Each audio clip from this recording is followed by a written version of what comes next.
Hello everyone and welcome to episode number 6 of Get Real with Rajiv.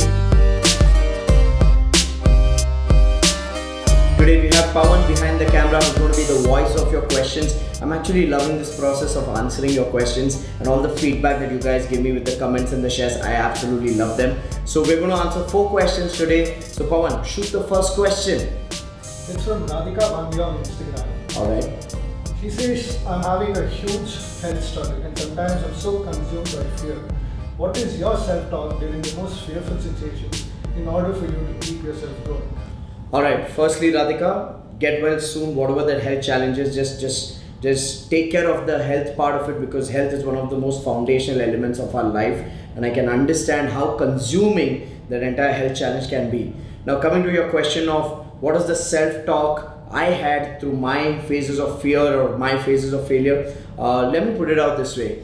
I think life challenges all of us. Some of us get a health challenge, some of us get a relationship challenge, some of us get a business or wealth challenge. So life does not spare anybody. Okay, so firstly derive some amount of solace from that we're all going to get punched in the face by life.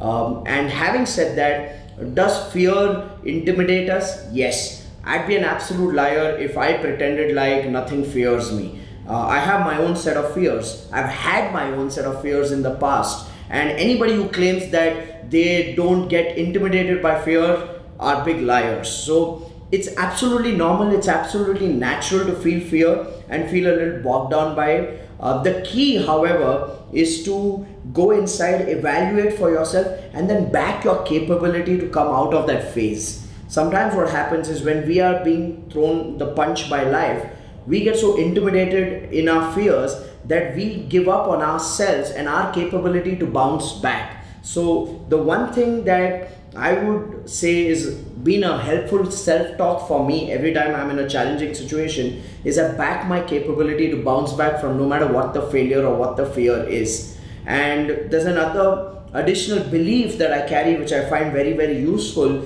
is that nothing in this world is permanent. Everything is temporary. Your good times are not permanent. Your good times are temporary. Your bad times also are not permanent. They're also temporary. And sometimes I see people who lose connection from this reality that nothing is permanent.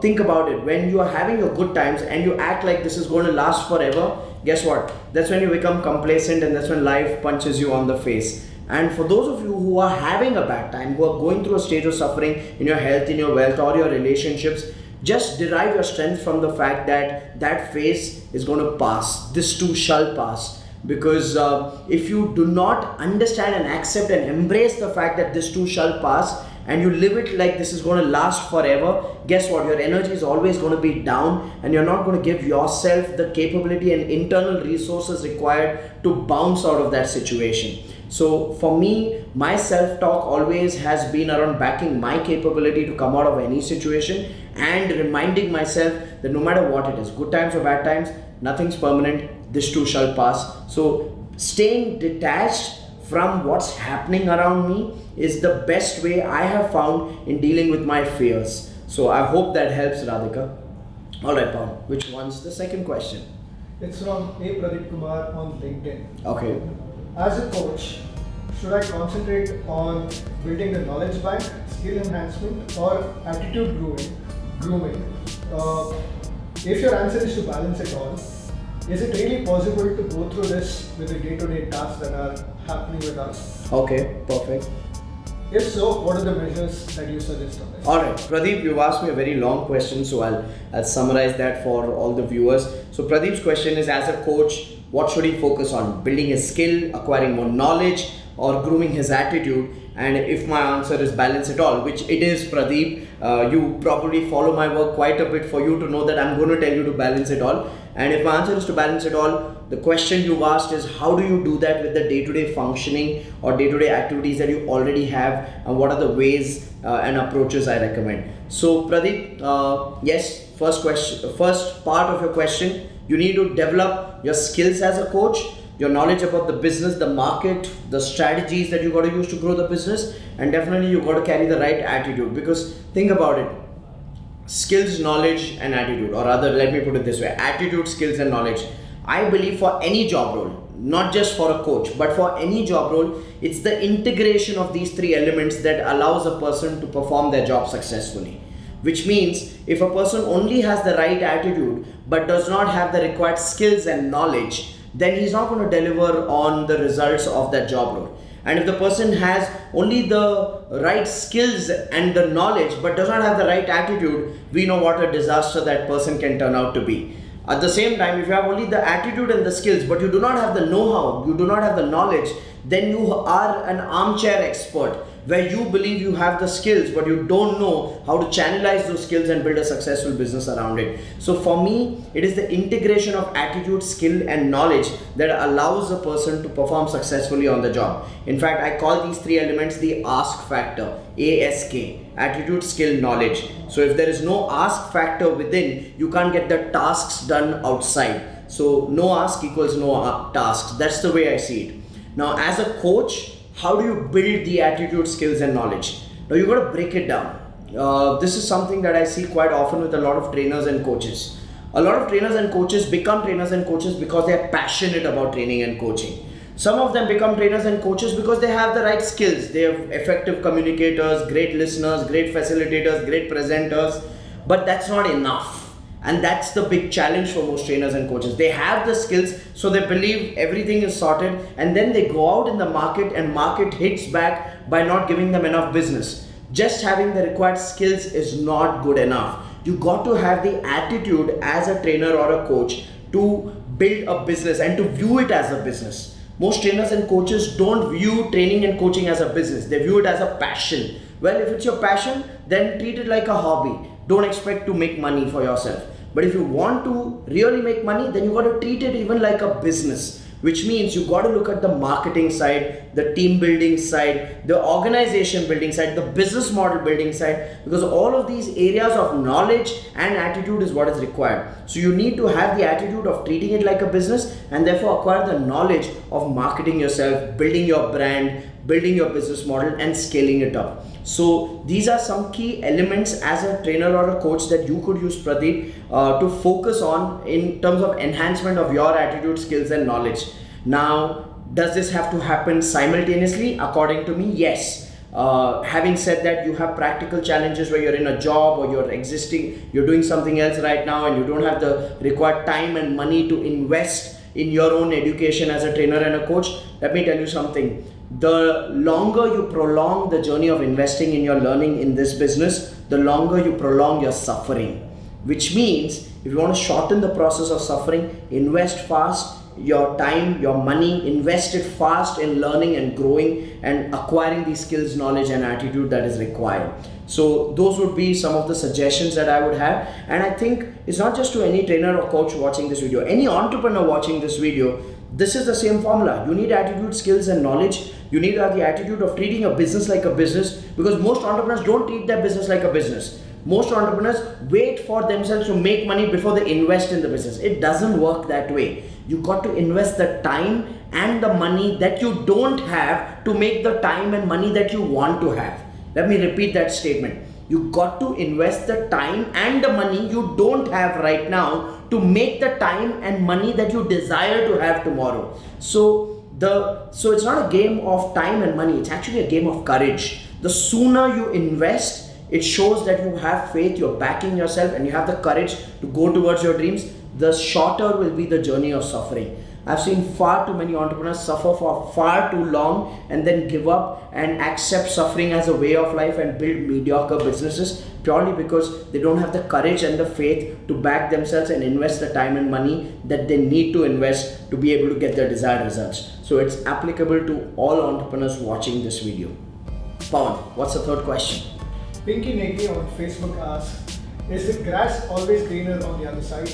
I mean, are all successful people always happy and fulfilled, or they show their happy and satisfied part only to other people? Okay, wonderful question, Pinky, and probably this question cannot come at a more relevant time than today, where we have people posting content on social media, you have everybody showcasing themselves as an expert, everybody showcasing their happy lives on Facebook. And I always say this, most people's lives on Facebook, if they were as good as Facebook in their real life, the world would be a much happier place. So, is the grass always greener on the other side? I don't know, Pinky. I can't generalize or I can't speak for the world, but one thing I know is that everybody has challenges. Millionaires and billionaires have their own set of challenges.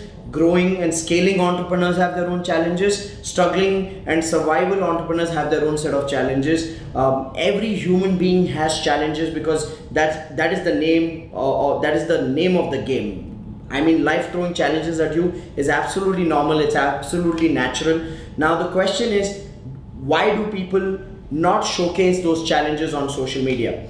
The real thing here is some people enjoy pretending. Some people want to show that they have the perfect life so that more people get excited by it and follow their work. I personally don't resonate with showing my watches and my cars on social media. It's just a personal philosophy. I don't judge the people who show it, but you got to choose what works for you. Some people like pretending. Some people like hiring luxury cars for the sake of a photo shoot, even though they don't own one. Some people have the stuff but don't want to showcase it. So each one to its own, Pinky. Having said that, one of the things that I think is a deeper question, that is the grass always greener on the other side, is you as the audience or someone who's consuming content, because I consume a lot of content of different people on social media as well.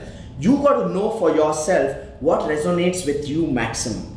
Does the flashy life resonate with you? If yes, then you will gravitate to such people. Does authenticity resonate with you? If yes, then you will gravitate to such people. So it really depends on what resonates with you. It's a game of exploration, and it's also a game of clarification for yourself as to what is it that you really want out of your own life. Will life throw challenges at you? Please accept that yes, life will throw challenges at you. Don't wait for some rosy day where it'll all be fine. Most people are operating in their head, learning, growing, wishing that they have a life where everything is fine. Everything will never be fine. In fact, bigger the game, bigger the challenges. So you got to love that process of solving bigger problems, and that's why you got to pursue growth. Most people don't pursue growth because they don't want to take the bigger challenges. They want to stay mediocre, and for me personally, a mediocre life is a boring life. So I have chosen that consciously for myself. You need to ask yourself, what do you want to choose consciously for yourself? Do you want to choose a mediocre life with boring problems, or do you want to choose an extraordinary life with extraordinary problems? Because it's a game of choosing the size of your problems, and bigger the size of your problems, bigger your game. That's the way I see it, Pinky. Done. Next one. The last question is from Nick from Malaysia on Twitter. Okay. He says, even after giving increments and bonuses to a certain employee, he says that I know how much you're making, and I don't think I'm being paid enough. Okay. I deserve more. How to handle such people? Nick, I feel you, man. I totally feel you. So, next question is, which is a question that a lot of entrepreneurs have, where a team member is saying, I know how much money you are making, and I don't think I'm being paid enough, so I want to get paid more. Now, Nick, I have few questions for you to answer before I answer or give you my version completely. So I'm going to give you some questions for you to think about. The first question you need to answer is, are you paying your team members enough? Which means, are you paying them equivalent to market standard, lesser than market standard, or more than market standard?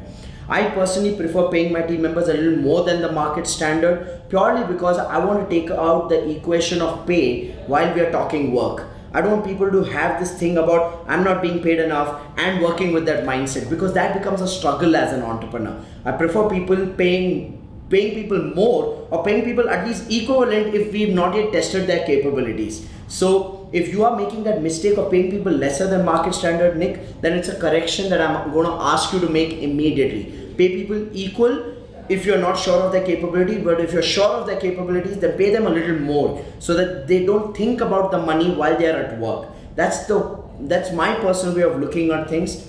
Having said that, this is to also you as an entrepreneur. You got to have the courage to face your team member, look them in the eye and say, hey, you know what, am I making more money? Yes, and I deserve that more money as an entrepreneur. Because sometimes what happens is when the going is great, team members tend to see that from the outside and say, hey, you know what, everything's going great in the company, the boss is making a lot of money, I am just working for the boss. But what people don't see, when there was the mess in the business, when there are challenges in the business, the boss is the one who takes the biggest beating financially. So as an entrepreneur, you deserve to make your profits. And as team members, they deserve financial growth and a career growth. which means as they are growing in their contribution, they deserve to be paid more. So if you're an entrepreneur who's giving, who's naturally fair and rewards people for their contribution, then you should derive your courage from that philosophy that you help your team members make more money. You should derive your courage from that mindset and look them in the eye and say, yes, I make more money, and that's how entrepreneurship works. And please understand this, sometimes, and I've seen this happen in organizations when the organizations do well, some team members suddenly start having this question about the company is doing well and the boss is making so much more money, I think I deserve what the boss is making.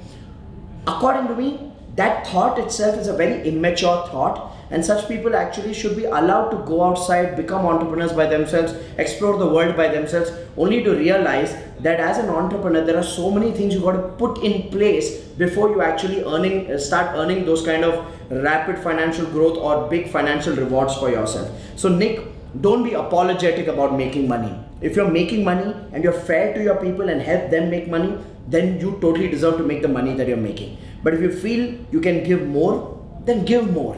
That's all I would say, Nick. Yeah. Done. Pawan, so we're done with 4 questions for today. Which one do you think is the best one? Pawan, indicate it for me. Okay. So Pawan says the third one. So the third question was by